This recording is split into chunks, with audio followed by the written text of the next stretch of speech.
Okay, good afternoon, YouTube. Thank you as ever for joining us. Busy old day so far. Start of the week, right? Start of this busy old week, really. And today we haven't had too much yesterday, so nice to see some real action coming through. Having said that, this isn't really that significant in terms of the CPI data. We've had a lot of damp squibs of CPI figures over the past 6 or so months. 2023 has not been the year for CPI moves, very much a 2022 phenomenon for traders. Yes, but let's run through what we had here. Core CPI, as I mentioned on the Zoom call this morning, is much in line with expectations, 0.4 versus the 0.4 expected. And this is the one that the Fed care about the most. Therefore, it's the one that I care about the most. So yeah, very much in line with expectations. We've seen this more often than not now. The past kind of 6 months or so, we've seen as many beats and misses as we have in lines.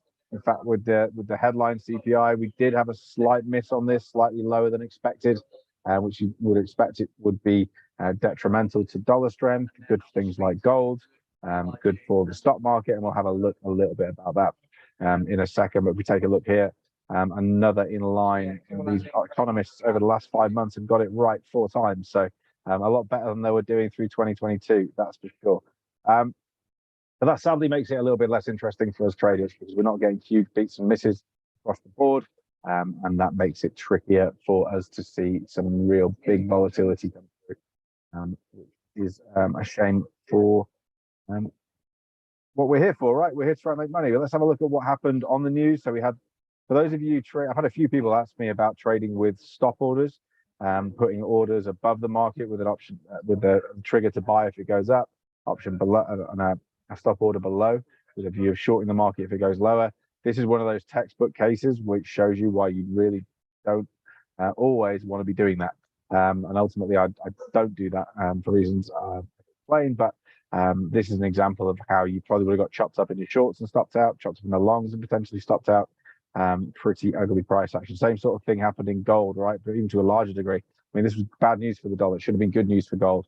Gold dropped from where we were when the news came out at 75 to lows at around 60. So $15 of a liquidity grab in the wrong direction. Before we then rebounded higher. To put in perspective where we kind of got to on this, I mean, there's a high volume node at 60s, which we can drag out for you on my other charts.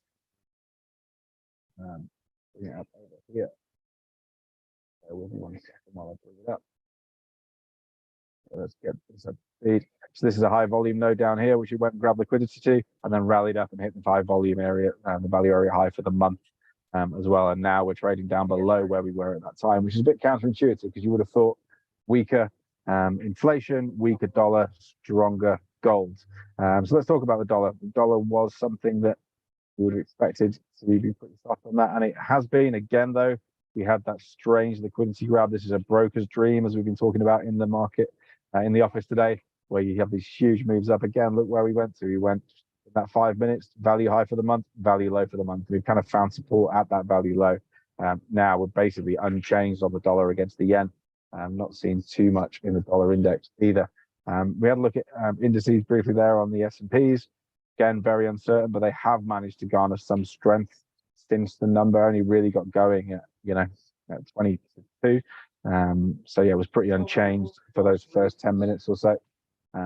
But yeah, very, very strange action. Let's have a look at the S&P actually on the order flow, because this is always good to make people understand why markets shoot up and shoot down on this data sometimes. This is obviously the current order book. You can see here, if we go a little bit lower, there's 143 buyers down here. A little bit higher, 9 ticks higher, 188 sellers. A little bit higher than that, 243 contracts looking to be sold. So there's a relatively balanced order book. Some buyers below, some buyers above, and there's a few buyers around. Obviously, this will get a little bit bigger as we get into the open. But this software is really good for seeing how the market moves at certain times and where the order book is at certain times. So shortly after the data, you can see we have these big orders down here at 52, big orders at 10s, 289. But you'll see at the time that just in those seconds before the data was released, the order book just vanished, right? The orders nearby, they had 117, about 12 ticks higher. The only 100 order lower was about 12 ticks lower. So there's basically no orders of any size in the book till at least 12 ticks higher or 12 ticks lower. And this is why markets tend to jump on these figures, because they're looking for liquidity, and this order book has none really. 10s is liquidity, 80s is liquidity. That's what we're seeing here. And then if we fast forward to what happened in the immediate aftermath, where did we go to? Well, we went down and grabbed very close to that liquidity at 80s, got to 82s before an order stepped in underneath. And lo and behold, we ended up trading up towards those 10s briefly, and probably took what 10, 15 minutes before we went up and grabbed liquidity at 10s as well.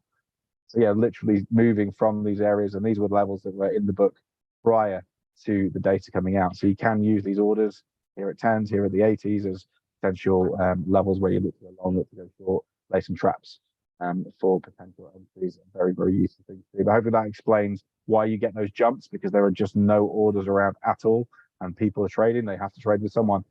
So those orders get filled at whatever price. If they're market orders, they will be done at the next available seller. So that's why you get those jumps in the markets around news. So what else did we see? Bond markets as well. You would have thought that, with the yields coming off, that would be good for the bond market. The T-bond futures have rolled over a little bit from there, so we're not seeing too much on the 10-year stuff. Yeah, pretty mixed. I mean, the stocks have probably been the cleanest of everything, and the Nasdaq is now, and the S&P for that matter, is back in former range. So yeah, not seeing a huge amount out there for the CPI data, which is a shame. What I've been saying, I think this is kind of the worst data we could have hoped for, because it makes it much more likely that the Fed do nothing tomorrow, and that was what the market was already pricing in. So if we have a look at the Fed funds futures, they were, prior to this number coming out, there was an 80% chance of no hike. Now there is a 96.6% chance of no hike.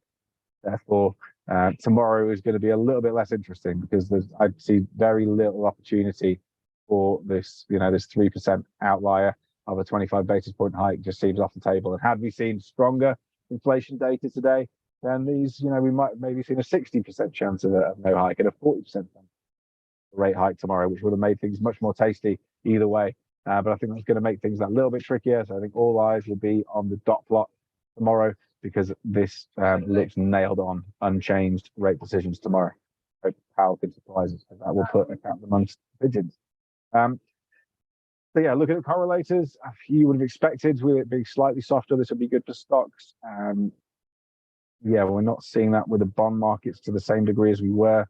Again, look at the liquidity that was grabbed on this bond, the T-bonds as well, literally to the pick on the value lows, found resistance at the monthly value highs.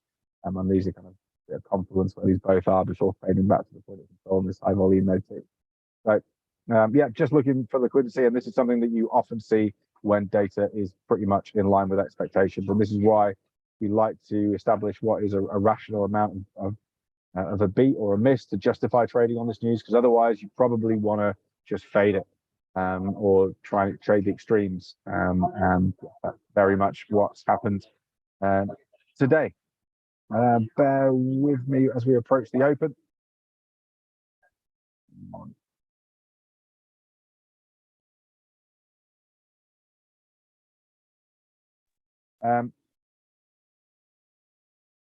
So open is amongst us. We have some relative strength. Let me bring you over to the order flows. Actually, this might be more interesting for those of you who don't have the order flows.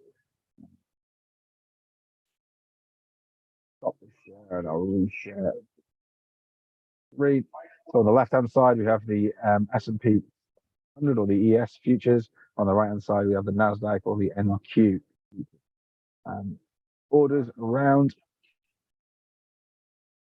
Seeing some hefty orders above. Well, it's only 200 or so at 15s. Yeah, not that much underneath. So there's more sellers than buyers in the book, really, until you get down towards that. Well, there's that 4381 level, which is kind of the low after the data. That's really where the liquidity is south. And yeah, there's quite a lot down there. To be fair, 442 is a pretty hefty number for the S&P. Nasdaq is always a bit lighter. If you see something in the hundreds, you're normally pretty happy with that. We're seeing very, very little on the NQs here in the short range, and there's very little further out in the book as well. So not too much to take on no one committing to big orders on the Nasdaq yet. Yeah, perhaps the S&P 500 looks a little bit more interesting here. Were to get up to those 15s or down towards those 81s, that might be an area of interest. So what was initially quite a nice green start, we're seeing the S&P turn negative. Nasdaq's the one showing the least strength, which is kind of counterintuitive if you think there is a lower probability of a rate hike. And actually the Dow's the one probably holding it the best, just turning negative now. A little bit softer there than we have seen normally. We talked a lot about the spreads on the Nasdaq and the Dow. Haven't seen them the last couple of days, but yeah, the last couple of months there've been a lot more aggression on the upside on the Nasdaq, less so on the Dow Jones. So if you have a look at the Dow here, has started to kind of catch up a little bit. We are starting to take out some potential swing highs. Nasdaq as well has just been showing a clean pair of heels for a month or two now. Hell of a market. We mentioned that a lot of this strength is in tech of late, and we do have that interesting high from March of last year. I'd be interested to see if that can be taken out. And with the S&P 500s, we did take out that high from August. I'm not sure we're going to get to that March one anytime soon. That's a long way north of here. But there is a lot of volume around this sort of 4,500 level. And so if we get to that 4,450, that was the point of control for a good few months last year. Decent amount of trade done at that level on the ES. So yeah, one to look out for around that 4,451 level, about 50 ticks higher than where we are now. If you want to calibrate that to your S&Ps or your SPXs. So yeah, pretty uncertain open, not really giving too much away here. We look at bring the charts over to this screen so you can see what I'm showing you with the charts. Yeah, here's those highs on the ES, that 450 level, all the way up here, about 50 ticks higher. That is where we've seen a lot of volume traded last year. I'd be interested to see if we could get up there, what would happen. Yeah, I'd say about 45 ticks higher than where we are now. If you want to calibrate it, the Nasdaq or the NQs, the futures, we've got this high from March of last year, which is about 64, was about 60 ticks higher than where we are now.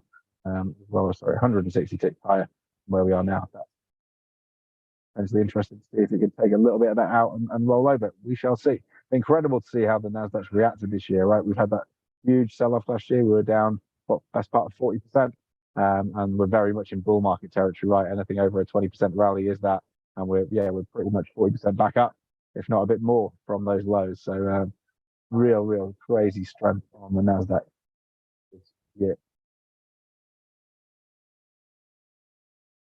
So as we flip back to the order book, seeing a little bit of strength coming through. That's that level of support, that 180 double O's. These double O numbers often come in handy. That 4,400 has provided some support at the volume weighted average price and at this order.